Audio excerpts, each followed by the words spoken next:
નમસ્કાર દર્શક મિત્રો, હું શીતલ મહેતા ન્યૂઝ ઓફ કચ્છમાં આપનું સ્વાગત છે। જોઈએ આજના સમાચાર। શ્રી કચ્છ વાગડ 724 સમાજનું 14મું અધિવેશન કટારિયા મુકામે સંપન્ન થયું। જુઓ વિગતવાર અહેવાલ। તાજેતરમાં કટારિયા મુકામે શ્રી કચ્છ વાગડ જૈન શ્વેતાંબર મૂર્તિ પૂજક વિશાશ્રી માળી 724 સમાજનું 14મું જનરલ અધિવેશન કાર્યસૂચિ પ્રમાણેની કામગીરી માટે તારીખ 6 અને 7 જુલાઈના રોજ મળેલ હતું। આ સંમેલન નગર શેઠ શ્રી સ્વરૂપચંદભાઈ શેઠની ઉપસ્થિતિમાં પ્રમુખ શ્રી ધીરજલાલ સંઘવીના અધ્યક્ષ સ્થાને મળેલ હતું, જેમાં 724ના ગામોમાંથી સ્થાનિક સંઘોએ પ્રતિનિધિ તરીકે નિયુક્ત કરાયેલ સદસ્યશ્રીઓ તથા પ્રેક્ષક તરીકે સમાજના અનેક ભાઈઓ મોટી સંખ્યામાં ઉપસ્થિત રહ્યા હતા। 14મા અધિવેશનની શરૂઆત દીપ પ્રાગટ્ય અને મંગલાચરણથી થઈ હતી। સ્વાગત પ્રવચન બાદ 3 વર્ષ દરમિયાન દિવંગતોને શ્રદ્ધાંજલિ પાઠવવા માટે મૌન પડાયું હતું। આવેલ પત્ર અને વાંચન, ચર્ચા વિચારણા અને નિર્ણય એજન્ડા ઉપર ચર્ચા થઈ હતી। ત્યારબાદ રજૂ થયેલ હિસાબોને બહાલી અપાઈ હતી અને હિસાબો સંબંધે ચર્ચા થઈ હતી। સદસ્યોના સૂચનો મુજબ આવનાર એકાદ વર્ષ અથવા બનતી ત્વરાએ સમાજ માટે ઇન્કમટેક્સ વિભાગ વગેરેમાં જરૂરી નોંધણીની પ્રક્રિયા પૂર્ણ કરવા હસમુખભાઈ દોશી તથા પ્રવીણભાઈ દોશીની કમિટી તથા કમિટી માટે વધુ સદસ્યો પસંદ કરી કામગીરી પૂર્ણ કરે તેવી વિનંતી કરાઈ હતી। ત્યારબાદ સમાજને ગૌરવ પ્રદાન કરનાર મહાનુભાવો ડૉક્ટર બુધેન્દ્રકુમાર જૈનને પદ્મશ્રી પુરસ્કારથી નવાજવામાં આવતા તથા ગાંધીધામ ચેમ્બરના પ્રમુખ તરીકે સતત બીજી વખત પ્રસ્થાપિત થતા મહેશભાઈ પૂજને સન્માનિત કરાયા હતા।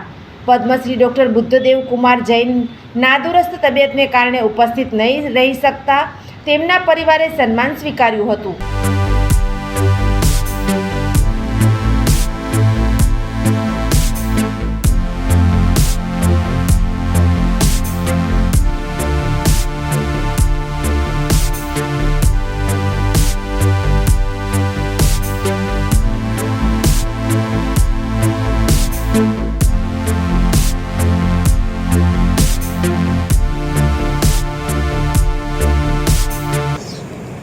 આજે હું ખાસ આભારી છું આપણા 724 સંમેલનના પ્રમુખ શ્રી ધીરજભાઈ અને એમની ટીમનો કે મને આજે અહીંયા આ બહુમાન આપ્યું। બહુમાન થતા હોય એટલી જગ્યાએ પણ સમાજનું બહુમાન એક આપણા પોતાનામાં એક વિશિષ્ટ હોય છે અને એનો એક આનંદ અલગથી હોય છે। તો ફરીથી તેમની કમિટીનો અને દરેકનો હું ખૂબ ખૂબ આભાર માનું છું। ત્યારબાદ બંધારણ સુધારાના એજન્ડા ઉપર પણ વિશદ ચર્ચા થઈ હતી અને અનેક સદસ્યોએ ચર્ચામાં ભાગ લઈ સૂચનો કર્યા હતા અને સુધારાઓને બહાલી અપાઈ હતી। સમાજ સંમેલનની આવક વધારા તથા ધારાધોરણ સંબંધે એજન્ડા સમયે સભામાં ઉપસ્થિત સદસ્યોએ ઉપયોગી સૂચનો કર્યા હતા। પ્રમુખશ્રી તરફથી રજૂ થયેલ વિગતો ઉપર પણ ચર્ચા થઈ હતી। આભાર વિધિ મંત્રી શ્રી અમૃતલાલ જેઠાલાલ વોરાએ કરી હતી। સૌનો આભાર માન્યો હતો અને સાથે સાથે હવે પછી સમાજના કોઈપણ હોદ્દો ગ્રહણ નહીં કરે તેવી નિવૃત્તિની જાહેરાત કરી હતી।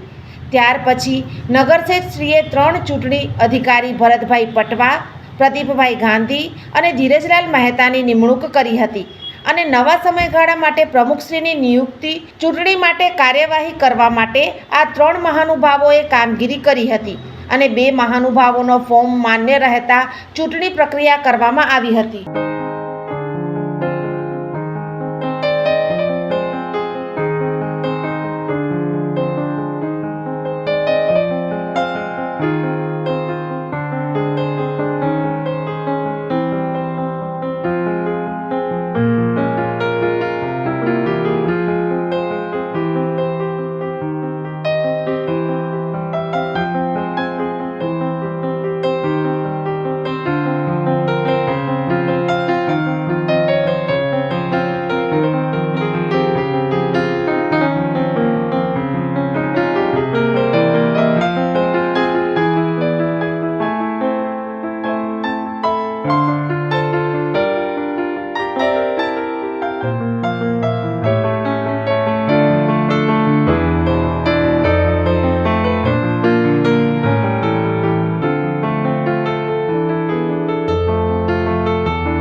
જેમાં 342 મતદાતાઓએ મતદાન કર્યું હતું અને 2 મત રદ થતાં 340 મત માન્ય રહેતા પ્રમુખ પદે ફરીવાર ધીરજલાલ બાબુલાલ સંઘવીએ સમાજનું સુકાન સંભાળ્યું હતું. ધીરજ મહેતાએ ખૂબ જ ખેલદિલીપૂર્વક ધીરજલાલ સંઘવીને અભિનંદન આપી આવનારા 3 વર્ષ દરમિયાન સમાજના સૌથી જરૂરિયાતવાળા બાંધવો માટે કામ કરવા શુભેચ્છા પાઠવી હતી. તેમની આ ખેલદિલીની ભાવના જોઈ ઉપસ્થિત સભાગૃહમાં સદસ્યોએ ધીરજલાલ મહેતાને વધાવ્યા હતા અને સોશિયલ મીડિયા દ્વારા તેમની ખેલદિલીને વધાવાઈ હતી. ખબર છે ધીરુભાઈ પોતે સીધા સરળ અને એકદમ ખેલદિલ માણસ છે. હું એમને પહેલાં કહેતો કે આ વ્યક્તિ એકદમ સરળ છે, સિમ્પલ છે, કોઈ પોલિટિક્સ નથી, કોઈ રાજકારણ નથી અને મને જરાય તકલીફ નથી ધીરુભાઈ જીત્યા એમાં. એક પૈસાનો મને રંજ નથી. હું હેપી છું. ચાલો કે ધીરુભાઈ 2 જણ ઇલેક્શનમાં છે, જીતવાનું તો એક જ છે. કાં ધીરુભાઈ જીતો કાં હું જીતો. હું જીતત તો ધીરુભાઈ મને અભિનંદન આપત. ધીરુભાઈ જીત્યા છે, મેં એમને અભિનંદન આપે. અભિનંદન મારા દિલના છે. હું ઉપરથી કંઈ કરતો નથી. હું તમારી ગમે ત્યારે તમે ધીરુભાઈ મને કહે છે કે તમારી મને ગમે ત્યારે જરૂર પડશે, જરૂર ન પડે તો અમે છીએ.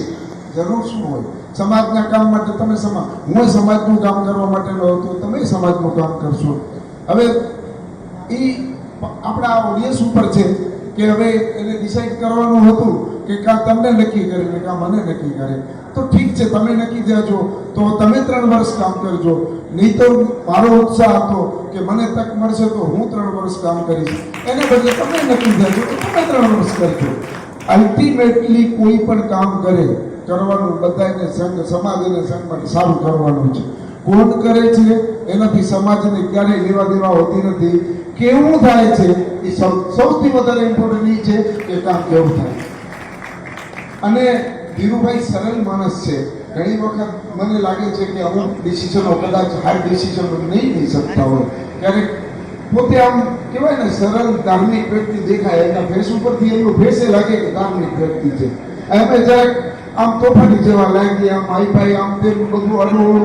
તો ધીરુભાઈના 3 વર્ષ દરમિયાન ધીરુભાઈ એકાદ 2 ચીજ ઓછી વધારે કરી શક્યા હશે, કદાચ હું માનું છું. પણ ધીરુભાઈને ફરીથી તક મળી છે. હવે 3 વર્ષ ગયા છે, એવા 3 વર્ષ ન જવા જોઈએ.